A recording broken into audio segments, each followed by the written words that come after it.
तो नमस्कार दोस्तों, फरी एक बार स्वागत है आपनु गुजरात अपडेट चैनल अंदर। तो दोस्तों, आ वीडियो में आपणे गुजराती समाचार खेडूत माहिती विषे माहिती मेळववाना छीए। तो वीडियो ने लाइक करी देजो अने चैनल ने सब्सक्राइब ना करी होय तो चैनल ने सब्सक्राइब करी लेजो।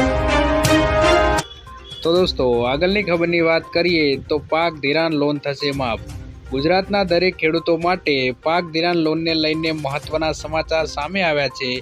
खेडूतोए लीधेली लोननी नवा जूनी करवा खेडूतो पासेथी केश पेमेंट मांगवानी बदले डायरेक्टर बेंकमांथी ऑटो रिव्यू करी आपवामां आवे तेवी माटे खेडूतो द्वारा करवामां आवी छे।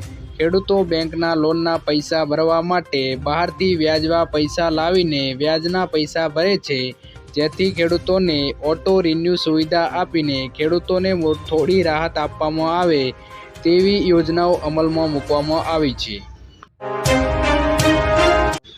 तो दोस्तों, आगळनी खबरनी बात करिए तो पशुपालकों माटे सारा समाचार। अमूल डेरीना चेरमेन विपुल पटेले खेडामां एक कार्यक्रम दरमियान जाहेरात करी छे के आ वखते पशुपालकोने 525 करोड़ रूपियानो बोनस चूकववामां आवशे, जेने लईने पशुपालकोमां खुशी व्यापी गई छे। आ डेरी मारू 18,000 दूध मंडळीओ साथे 36 लाखथी वधु खेडूतो संकळायेला छे। तेमना माध्यमथी रोजना 3.5 करोड़ लीटर दूध एकत्रित करवामां आवे छे, તેમજ રોજના 150 કરોડ પેમેન્ટ ડાયરેક્ટ બેનિફિટ ટ્રાન્સફરથી સિસ્ટમથી કરવામાં આવે છે। તો દોસ્તો, આગળની ખબરની વાત કરીએ તો ખેડૂતોને દેવા માફી અંગે જાહેરાત। ભારત દેશના અન્ય રાજ્યોની સરખામણીમાં દેવાદાર ગુજરાતમાં 9મા ક્રમે છે। એક માહિતી મુજબ ગુજરાતમાં 37,28,639 ખેડૂતોએ લોન લીધી છે। 37.28 લાખ ખેડૂતોએ माथे 28,285 करोड़નું દેવું છે। લોન મુજબ ગુજરાતના દરેક ખેડૂતને માથે સરેરાશ 2,63,595 રૂપિયાનું દેવું છે, જ્યારે તેલંગાણાની સરકારે લાખ રૂપિયા સુધીની કૃષિ લોન 15મી ઓગસ્ટના રોજ માફ કરી છે, જે કારણે અને ગુજરાત લોકસભાની ચૂંટણી આવવાના કારણે દેવા માફી લોન માફીનો મુદ્દો ચર્ચામાં આવ્યો છે। तो दोस्तों, आगळनी खबरनी बात करिए तो पीएम किसान 17मा हप्ता माटे नोंधणी शरू। देशना करोड़ों खेडूतना खातामां 16मा हप्तानी रकम आवी गई छे। केटलाक खेडूतो हजू पण योजनाना लाभोथी वंचित छे। पीएम किसान योजनाना 17मा हप्ताने लईने एक अपडेट आव्युं छे। 17मा हप्ता माटे नोंधणी प्रक्रिया शरू थई गई छे। जे खेडूत भाई मित्रोए 17मा हप्तानी राह जोई रह्या छे ते मित्रो सौथी पहेला अरजदारे पीएम किसान योजनानी सत्तावार वेबसाइट पीएम किसान गवर्नमेंट इननी मुलाकात लेवी आवश्यक छे। अहीं जमणी बाजुए फार्मर्स कॉर्नर पर क्लिक कर्या पछी तमारे नोंधणी करवी पड़शे। तमने जणावी दईए के रजिस्ट्रेशन माटे तमारे आधार कार्ड, बैंक पासबुक, जमीनना दस्तावेजो अने सरनामानो पुरावो देवानो रहेशे। तो दोस्तों, आगळनी खबरनी बात करिए तो दीकरीओना लग्न पर मळशे सहाय। समाजमां तमाम धर्मोनी समानता अने सामाजिक समानताने प्रोत्साहन आपवा माटे समाज कल्याण विभाग द्वारा मुख्यमंत्री समूह लग्न योजना चलाववामां आवे छे। आ अंतर्गत चालू नाणाकीय वर्ष 2023-24 माटे राज्य माटे 1,98,083 लक्ष्यांक निर्धारित करवामां आव्या छे, जेमां समाज कल्याण विभाग द्वारा वाराणसी जिल्लामां कुल 1500 युगलोना समूह लग्नना शुभ मुहूर्तमां जनप्रतिनिधित्व द्वारा हाजरी भव्य कार्यक्रम योजाशे। तो दोस्तों, आगळनी खबरनी बात करिए तो रोजगारी पूरी पाडवामां गुजरात प्रथम क्रमांके। रोजगार मंत्रालय द्वारा दर वर्षे जाहेर करवामां आवता अहेवाल अंगे माहिती आपता श्रम अने रोजगारी मंत्री बळवंतसिंह राजपूते जणाव्युं छे के गुजरात रोजगारी पूरी पाडवामां वर्ष 2002 थी प्रथम क्रमांके छे। 5 वर्षमां 15 लाखथी વધુ ઉમેદવારોને રોજગારી આપવામાં આવી છે।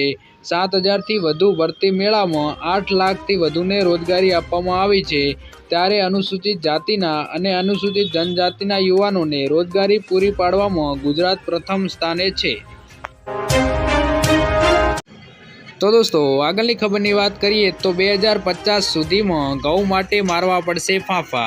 વધતા તાપમાનથી ભારતમાં ઘઉંની ઉપજ 2040 સુધીમાં 5% અને 2050 સુધીમાં 10% ઘટી જશે। એક અભ્યાસમાં આ વાત સામે આવી છે. અભ્યાસમાં ઘઉં અને જુવારના ઉત્પાદન પર હવામાન પરિવર્તનની અસરની સરખામણી કરવામાં આવી હતી. જુવારની ઉત્પાદકતા પર કોઈ અસર નહીં થાય. 2030 સુધીમાં ઘઉં માટે પાણીની કુલ જરૂરિયાત 9% વધી શકે છે, જ્યારે જુવાર માટે પાણીની જરૂરિયાત આ સમયગાળા દરમિયાન માત્ર 6% વધી શકે છે. તો દોસ્તો, આગળની ખબરની વાત કરીએ તો સોલાર પંપ લગાડવા 75%ની સબસિડી આપશે સરકાર. હરિયાણામાં ખેતી કરતા ખેડૂતો માટે સારા સમાચાર છે. હવે તમને તેમના પાકની સિંચાઈને લઈને ટેન્શન લેવાની જરૂર નથી. તમને વીજળી બિલના ખર્ચમાંથી રાહત મળશે, કારણ કે હરિયાણા સરકારે રાજ્યના ખેડૂતોને ખેતરોમાં સોલાર પંપ લગાડવાનો નિર્ણય લીધો છે. હરિયાણા સરકારનું માનવું છે કે સોલાર પંપ લગાડવાથી ખેડૂતોના પાકને સમયસર પાણી મળી રહેશે. આનાથી પાકની ઉપજમાં વધારો થશે. જેથી મિત્રો, હરિયાણા સરકાર ખેડૂતોને સોલાર પંપ લગાડવામાં 75%ની સબસિડી આપે છે. હરિયાણા સરકારે પ્રધાનમંત્રી કુસુમ યોજના અને ઉત્પાથ મહાભિયાન હેઠળ ખેતરોમાં સોલાર પંપ લગાડવાનો નિર્ણય કર્યો છે. આ અંતર્ગત સરકાર ખેડૂતને બમ્પર સબસિડી આપશે. જો ખેડૂત ભાઈઓ તેમના ખેતરોમાં સોલાર પંપ લગાડવા માંગતા હોય તો તેમણે અરજી કરવાની રહેશે. આ યોજનાનો લાભ લેવા મિત્રો ગુજરાતમાં પણ મળવો જોઈએ. તમે તેની કમેન્ટ કરીને જણાવજો. તો દોસ્તો, આગળની ખબરની વાત કરીએ તો હવે રાજ્ય સરકાર વીજળીની ખરીદી કરશે. વીજળી ક્ષેત્રે સરપ્લસ. ગુજરાત હવે વીજળી ખરીદશે. વીજળી માટે ખેડૂતોની ફરિયાદો મળી રહી છે. રાત્રિ દરમિયાન વીજળી તેમજ અપૂરતી વીજળીની ફરિયાદો ઉઠી રહી છે. આમ રાજ્ય સરકારે 700 મેગાવોટ વીજળી ખરીદવા ટેન્ડર બહાર પાડ્યા છે. આવતા ઉનાળાને કારણે પણ વીજળીની માંગમાં વધારો થશે. આ જરૂરિયાતને પહોંચી વળવા સરકારે અત્યારથી જ તૈયારીઓ કરી છે. હાલ રાજ્યમાં 1000 મેગાવોટ વીજળીનો વપરાશ થઈ રહ્યો છે. તો દોસ્તો, આગળની ખબરની વાત કરીએ તો પશુપાલકો માટે સારા સમાચાર. ટેકનોલોજીના આ યુગમાં હવે દરેક વસ્તુને નવી રીતે વિકસાવવામાં આવી રહી છે. માણસોની સાથે સાથે હવે પ્રાણીઓનું જીવન પણ તેનાથી પ્રભાવિત થઈ રહ્યું છે. આ નવી ટેકનોલોજી કેટલી અદ્યતન છે તેનો અંદાજો તમે એ વાત પરથી લગાવી શકો છો કે તેની મદદથી હવે પશુપાલકો તેમના પશુઓ એટલે કે ગાય અને ભેંસ માટે માત્ર વાછરડીઓ પેદા કરી શકશે. સામાન્ય રીતે ગામના ખેડૂતો અથવા પશુપાલકો મોટા ભાગે માત્ર માદા ગાયો અથવા ભેંસોને જ પાળે છે. તો દોસ્તો, આગળની ખબરની વાત કરીએ તો ગરમીને લગતા રોગચાળામાં થયો વધારો. રાજ્યમાં ગરમીનો પાર જેમ જેમ વધી રહ્યો છે તેમ રોગચાળો પણ વકરી રહ્યો છે. અમદાવાદમાં એપ્રિલ માસના પ્રથમ 15 દિવસમાં ગરમીને લગતા વિવિધ રોગના 3230 કેસ નોંધાયા છે. જેમાં પેટના દુખાવાના કેસ 1288, હાઈ ફીવરના 484 કેસ, ચક્કર આવી બેભાન થવાના 635 કેસ, ઝાડા ઉલટીના 1200થી વધુ કેસ નોંધાયા છે. આ વખતે સમગ્ર દેશમાં હીટવેવ લાંબો ચાલવાની શક્યતા છે, જેને ધ્યાનમાં રાખીને તાજેતરમાં કેન્દ્ર તેમજ રાજ્ય સરકારે સમીક્ષા બેઠક બોલાવી હતી. તો દોસ્તો, આગળની ખબરની વાત કરીએ તો ખેડૂતોને ઘર બેઠા 3 લાખ રૂપિયાની લોન મળે છે. કિસાન ક્રેડિટ કાર્ડ દ્વારા ખેડૂતોને 3 લાખ રૂપિયા સુધીની ગેરંટી ફ્રી લોન મળે છે. આ રકમ પર સરકાર ખેડૂતો પાસેથી 4% વ્યાજ વસૂલે છે. આ યોજના ભારતીય રિઝર્વ બેંક દ્વારા નાબાર્ડના સહયોગથી શરૂ કરવામાં આવી હતી. ભારતમાં ખેતી કરનાર કોઈ પણ વ્યક્તિ આ યોજના માટે અરજી કરી શકે છે. આમાં તમામ પ્રકારના ખેડૂતોનો સમાવેશ થાય છે. આ યોજનાનો લાભ. તો દોસ્તો, આગળની ખબરની વાત કરીએ તો આજના સૌથી મોટા ખેડૂત સમાચાર. સાવરકુંડલા યાર્ડમાં સફેદ તલ અને કાળા તલની હરાજી કરવામાં આવી હતી. સફેદ તલનો ભાવ 2600 રૂપિયાથી લઈને 2600 રૂપિયા નોંધાયો હતો. માર્કેટિંગ યાર્ડમાં કાળા તલનો ભાવ 2570 રૂપિયાથી લઈને 2570 રૂપિયા ભાવ બોલાયો હતો. યાર્ડમાં 28 મણ તલની આવક થઈ હતી. સાવરકુંડલા યાર્ડમાં લોકવન ઘઉં અને ટુકડા ઘઉંની હરાજી કરવામાં આવી હતી.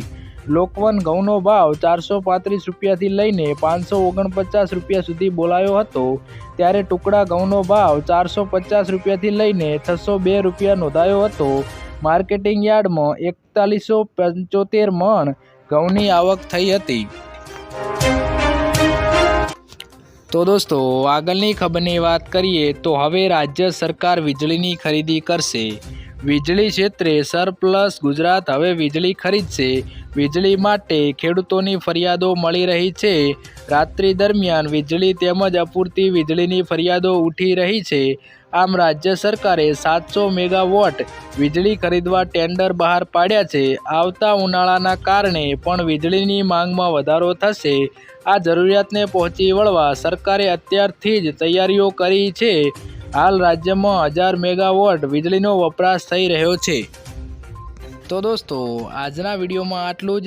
જો વિડીયો પસંદ આવ્યો હોય તો વિડીયોને લાઈક કરજો, તેમજ ખેડૂત સમાચાર તેમજ હવામાન વિભાગની આગાહી તેમજ વિવિધ સમાચાર ગુજરાતી સમાચારની માહિતી મેળવવા આપણી આ ચેનલ ગુજરાત અપડેટને સબસ્ક્રાઈબ જરૂરથી કરી લેજો।